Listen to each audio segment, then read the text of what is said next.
बिलावल भुट्टो कुछ देर बाद अफजल चंद की रिहाइशगाह पहुंचेंगे। चेयरमैन पीपल्स पार्टी के इस्तकबाल की तैयारियां मुकम्मल कर ली गईं। बिलावल भुट्टो कुछ देर बाद लाहौर में जालों का लहू भी गरमाएंगे।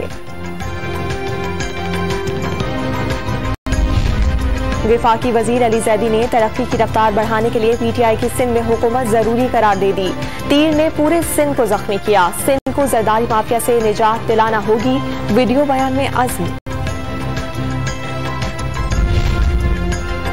वजीर आज़म इमरान खान आज वेल्सी में जलसे से खिताब करेंगे। शिरकत के लिए पीटीआई के काफिलों की आमद जारी।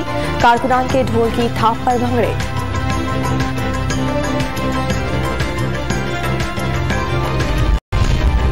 हुकूमती इत्तेहादी चौधरी परवेज इलाही का वजीर आज़म को अपने मुशीरान से मोहतात रहने का मशवरा। वजीर आज़म के मुशीर गलत बयानी से हुकूमत और मीडिया के दरमियान खलीज हायल कर रहे हैं। आज़ादी इज़हार राय जमहूरियत का हुस्न करार दे दिया। भारतीय शहर अमृतसर में बॉर्डर सिक्योरिटी फोर्स के एहलकार ने अपने ही साथियों पर फायरिंग कर दी। और वुमेन्स क्रिकेट वर्ल्ड कप में भारत ने पाकिस्तान को 107 रन से हरा दिया। पाकिस्तानी टीम 245 रन के ताकुब में 137 रन पर ढेर।